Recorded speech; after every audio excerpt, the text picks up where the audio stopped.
Fungi from Yuggoth by H.P. Lovecraft. 1. The Book. The place was dark and dusty and half lost, in tangles of old alleys near the quays, reeking of strange things brought in from the seas, and with queer coals of fog that west winds tossed. Small lozenge panes, obscured by smoke and frost, just showed the books in piles like twisted trees, rotting from floor to roof, conjuries of crumbling elder lore at little cost. I entered, charmed, and from a cobwebbed heap took up the nearest tome and thumbed it through, trembling at curious words that seemed to keep some secret monstrous, if one only knew. Then looking for some cellar old in craft, I could find nothing but a voice that laughed. 2. Pursuit. I held the book beneath my coat at pains to hide the thing from sight in such a place, hurrying through the ancient harbour lanes with often turning head and nervous pace. Dull, furtive windows in old tottering brick peered at me oddly as I hastened by, and thinking what they sheltered, I grew sick for a redeeming glimpse of clean blue sky. No one had seen me take the thing, but still a blank laugh echoed in my whirling head, and I could guess what nighted words of ill lurked in that volume I had coveted. The way grew strange, the walls alike and madding, and far behind me unseen feet were padding. 3. The Key. I do not know what windings in the waste of those strange sea lanes brought me home once more, but on my porch I trembled, white with haste, to get inside and bolt the heavy door. I had the book that told the hidden way, across the void and through the space-hung screens that hold the undimensioned worlds at bay, and keep lost eons to their own demesne. At last the key was mine to those vague visions of sunset spires and twilight woods that brood, dim in the gulfs beyond the earth's precisions, lurking as memories of infinitude. The key was mine, but as I sat there mumbling, the attic window shook with a faint fumbling. 4. Recognition. The day had come again when, as a child, I saw just once that hollow of old oaks, grey with the ground mist that enfolds and chokes the slinking shapes which madness has defiled. It was the same, an herbage rank and wild, clings round an altar whose carved sign invokes that nameless one to whom 1,000 smokes rose eons gone from unclean towers uppiled. I saw the body spread on that dank stone, and knew those things which feasted were not men. I knew this strange grey world was not my own, but Yuggoth past the starry voids, and then the body shrieked at me with a dead cry, and all too late I knew that it was I. 5. Homecoming.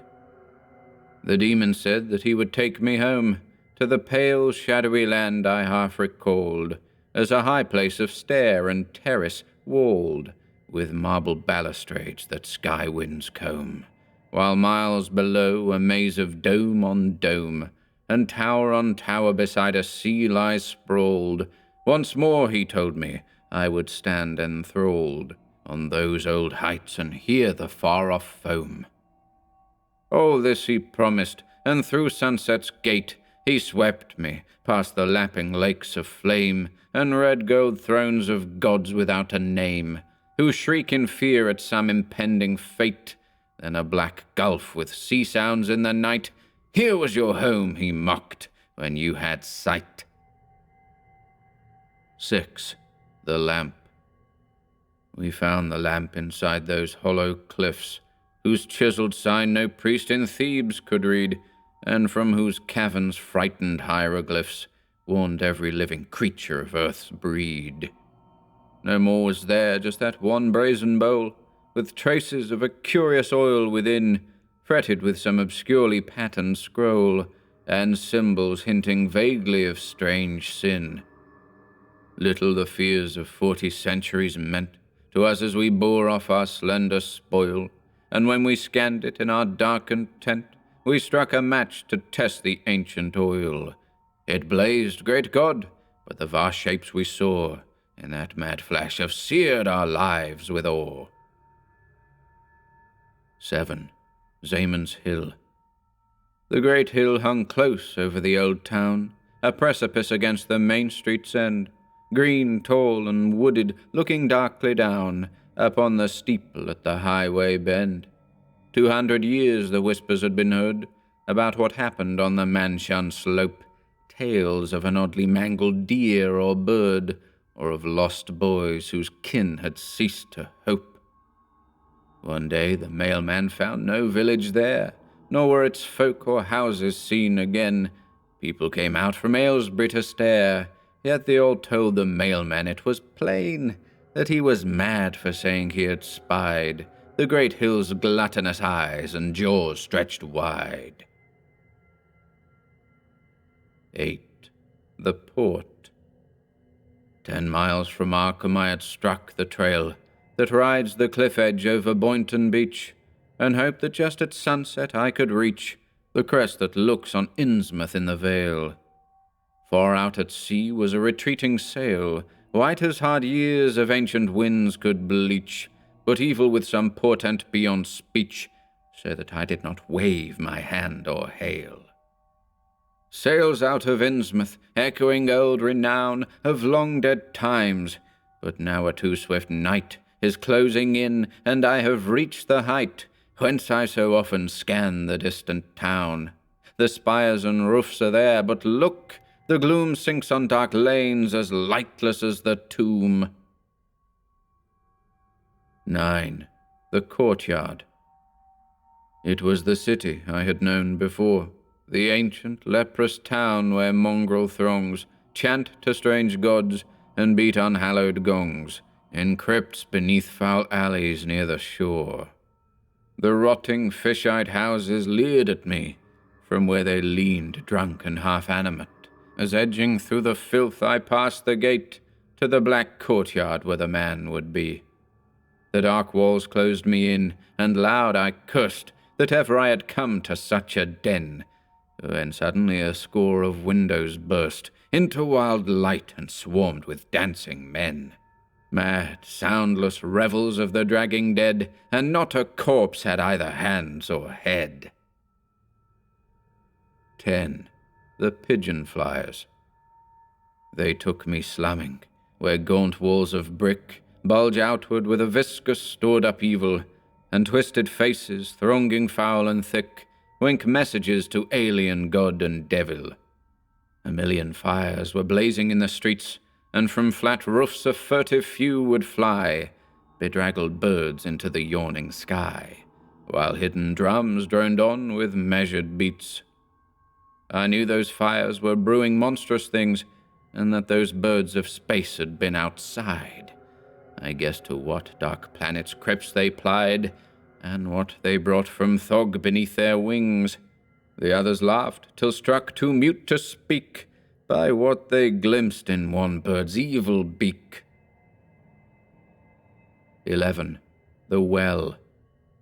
Farmer Seth Atwood was past 80 when he tried to sink that deep well by his door, with only ebb to help him bore and bore. We laughed and hoped he'd soon be sane again, and yet instead young Ebb went crazy too, so that they shipped him to the country farm. Seth bricked the well-mouth up as tight as glue, then hacked an artery in his gnarled left arm. After the funeral we felt bound to get out to that well and rip the bricks away, but all we saw were iron handholds set down a black hole deeper than we could say. And yet we put the bricks back, for we found the hole too deep for any line to sound. 12. The Howler. They told me not to take the Briggs Hill path that used to be the high road through to Zor, for Goody Watkins, hanged in 74, had left a certain monstrous aftermath. Yet when I disobeyed and had in view the vine-hung cottage by the great rock slope, I could not think of elms or hempen rope, but wondered why the house still seemed so new. Stopping a while to watch the fading day, I heard faint howls as from a room upstairs, when through the ivied panes one sunset ray struck in and caught the howler unawares. I glimpsed and ran in frenzy from the place, and from a four-pawed thing with human face. 13. Hesperia. The winter sunset, flaming beyond spires, and chimneys half detached from this dull sphere, opens great gates to some forgotten year, of elder splendors and divine desires.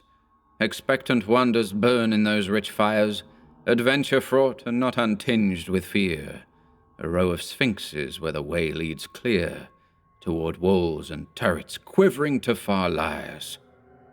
It is the land where beauty's meaning flowers, where every unplaced memory has a source, where the great river Time begins its course, down the vast void in starlit streams of hours. Dreams bring us close, but ancient lore repeats that human tread has never soiled these streets. 14. Star winds. It is a certain hour of twilight glooms, mostly in autumn when the star wind pours, down hilltop streets, deserted out of doors, but showing early lamplight from snug rooms.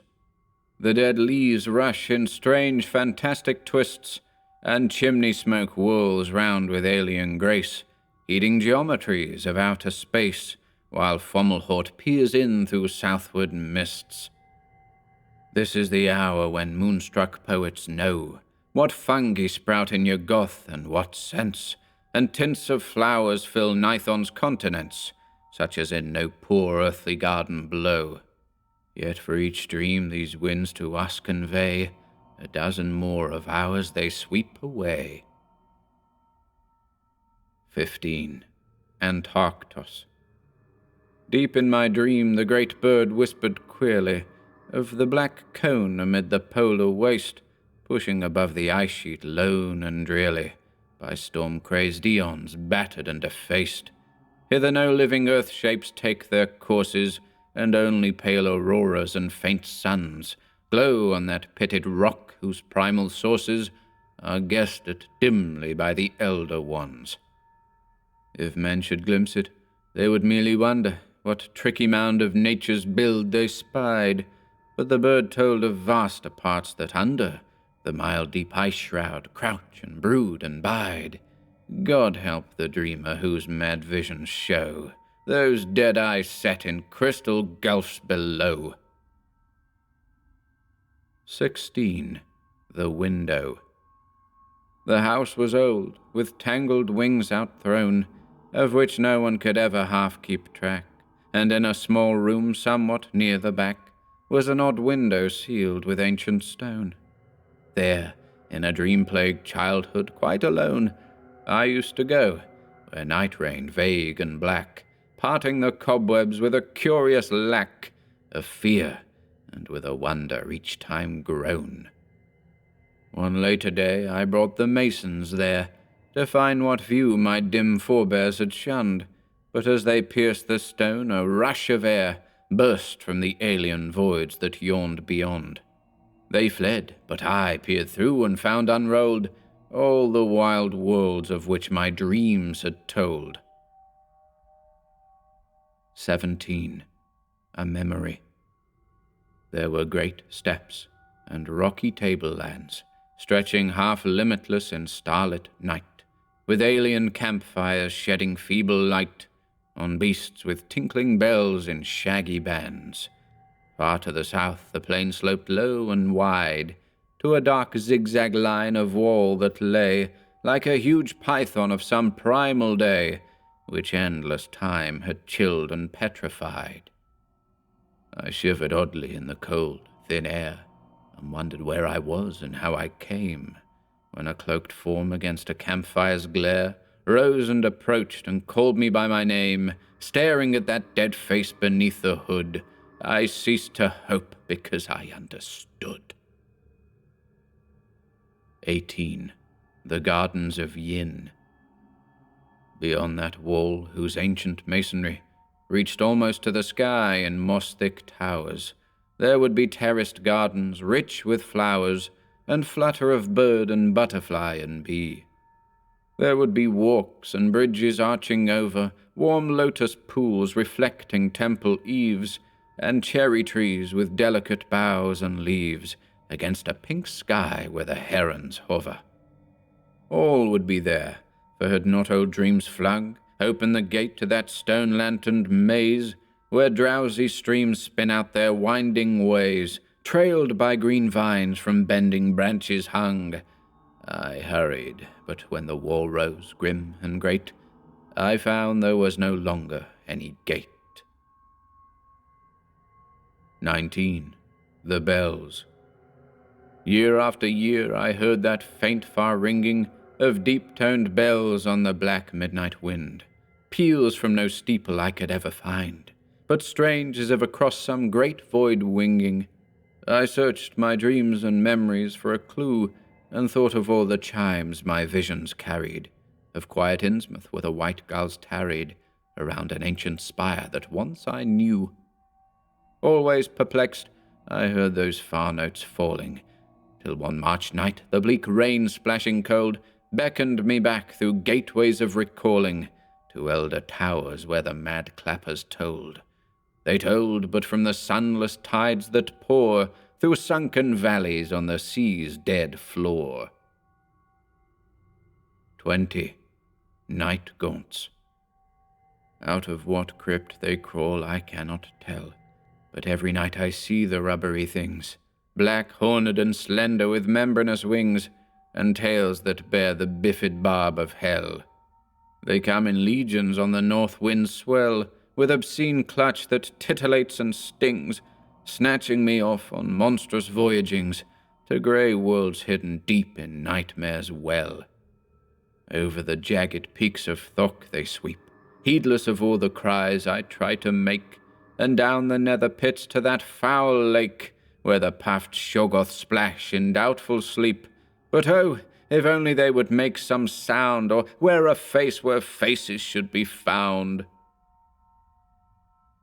21. Nyarlathotep.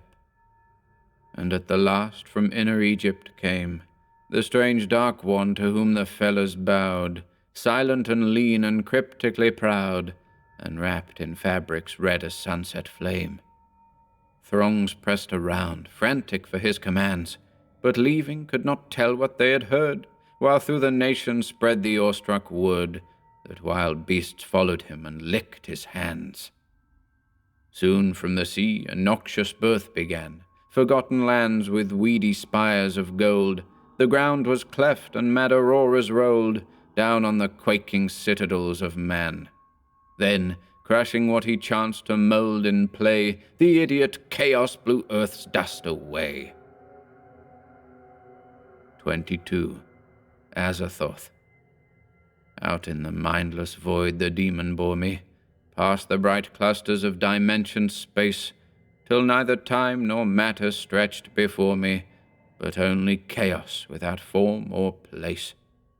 Here the vast Lord of all in darkness muttered things he had dreamed but could not understand, while near him shapeless bat things flopped and fluttered in idiot vortices that ray streams fanned. They danced insanely to the high thin whining of a cracked flute clutched in a monstrous paw, whence flow the aimless waves whose chance combining gives each frail cosmos its eternal law. I am his messenger, the demon said, as in contempt he struck his master's head. 23. Mirage. I do not know if ever it existed, that lost world floating dimly on time's stream, and yet I see it often, violet misted, and shimmering at the back of some vague dream. There were strange towers and curious lapping rivers, labyrinths of wonder and low vaults of light, and bow-crossed skies of flame like that which quivers wistfully just before a winter's night.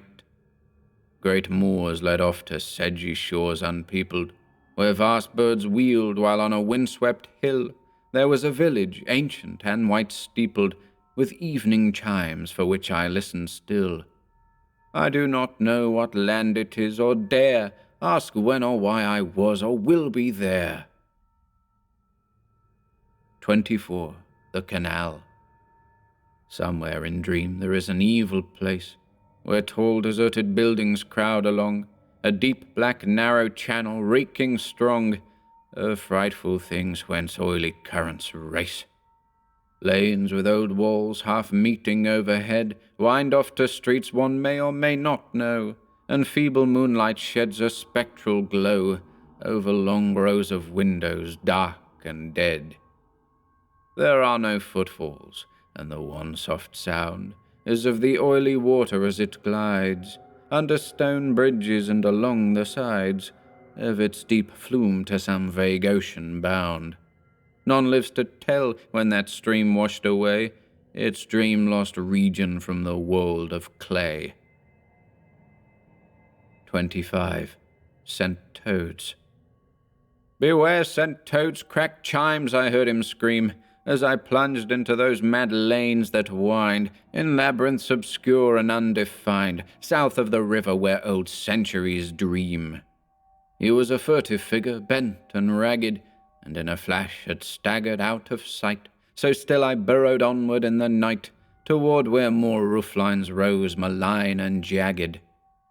No guidebook told of what was lurking here, but now I heard another old man shriek, "Beware, scent toads, cracked chimes and growing weak." I paused when a third grey beard croaked in fear, "Beware, scent toads, cracked chimes," aghast I fled, till suddenly that black spire loomed ahead. 26. The Familiars. John Whately lived about a mile from town, up where the hills began to huddle thick. We never thought his wits were very quick, seeing the way he let his farm run down. He used to waste his time on some queer books he'd found around the attic of his place, till funny lines got creased into his face, and folks all said they didn't like his looks. When he began those night howls, we declared he'd better be locked up away from harm, so 3 men from the Aylesbury town farm went for him, but came back alone and scared. They'd found him talking to 2 crouching things that at their step flew off on great black wings. 27. The Elder Pharos. From Leng, where rocky peaks climb bleak and bare, under cold stars obscure to human sight, there shoots at dusk a single beam of light, whose far blue rays make shepherds whine in prayer. They say, though none has been there, that it comes out of a pharos in a tower of stone, where the last Elder One lives on alone, talking to chaos with the beat of drums. The thing, they whisper, wears a silken mask of yellow whose queer folds appear to hide a face not of this earth, though none dares ask just what those features are which bulge inside. Many in man's first youth sought out that glow, but what they found no one will ever know. 28. Expectancy. I cannot tell why some things hold for me a sense of unplumbed marvels to befall, or of a rift in the horizon's wall, opening to worlds where only gods can be. There is a breathless, vague expectancy, as of vast ancient pomps I half recall, or wild adventures uncorporeal, ecstasy fraught and as a daydream free. It is in sunsets and strange city spires, old villages and woods and misty downs, south winds, the sea, low hills and lighted towns, old gardens, half-heard songs in the moon's fires. But though its lore alone makes life worth living, none gains or guesses what it hints at giving.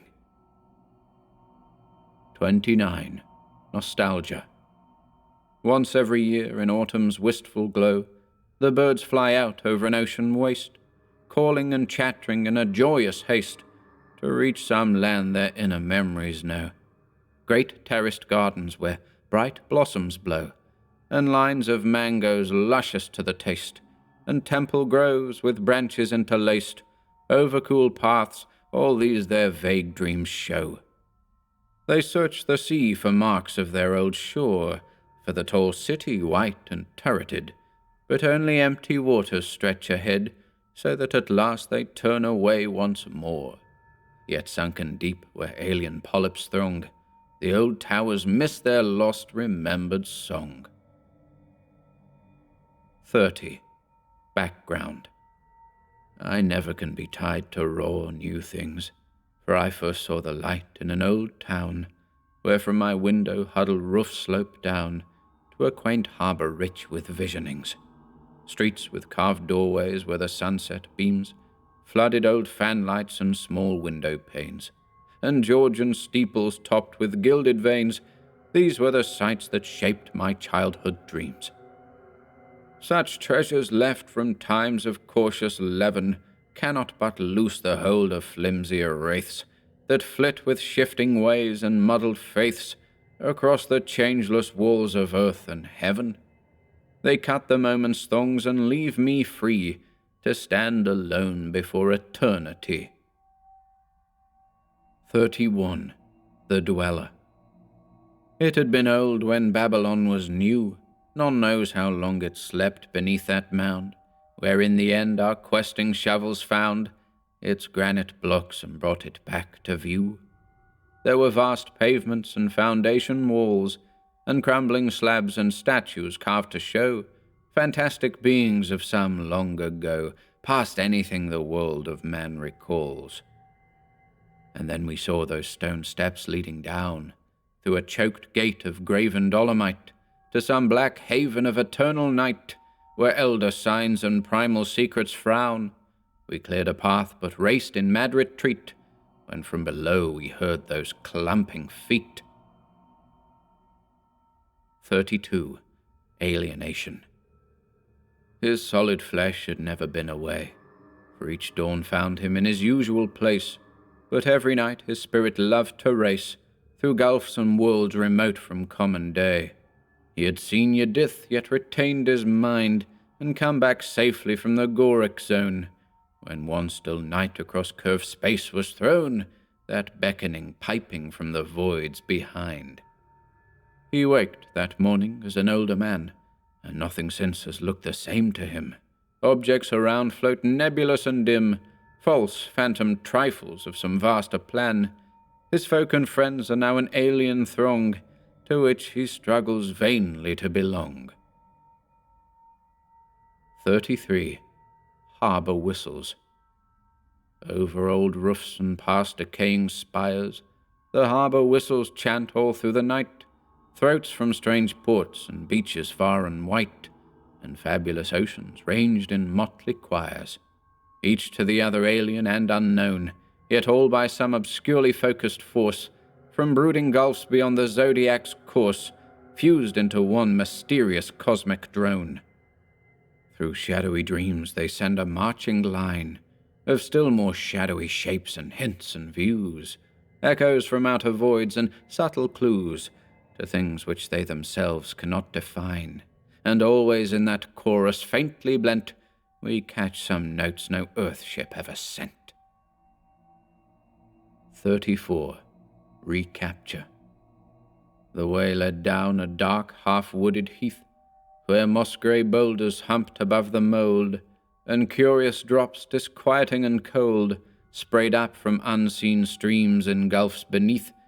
There was no wind, nor any trace of sound, in puzzling shrub or alien-featured tree, nor any view before, till suddenly, straight in my path, I saw a monstrous mound. After the sky those steep sides loomed upspread, rank-grassed and cluttered by a crumbling flight of lava stairs that scaled the fear-topped height in steps too vast for any human tread.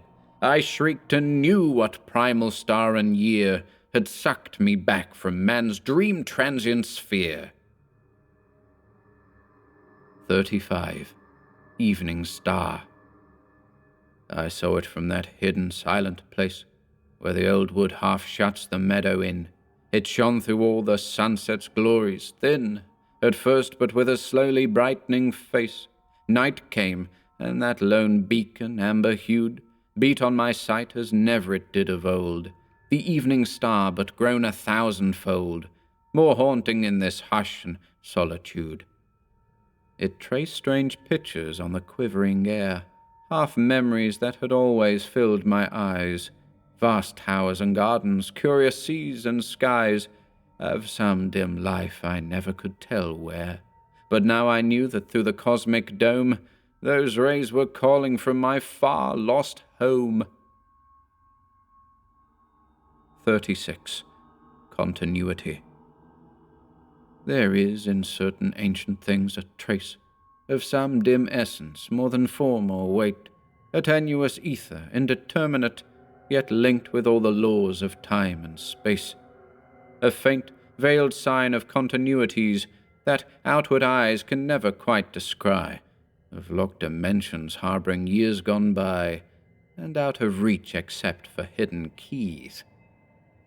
It moves me most when slanting sunbeams glow on old farm buildings set against a hill, and paint with life the shapes which linger still from centuries less a dream than this we know. In that strange light I feel I am not far from the fixed mass whose sides the ages are.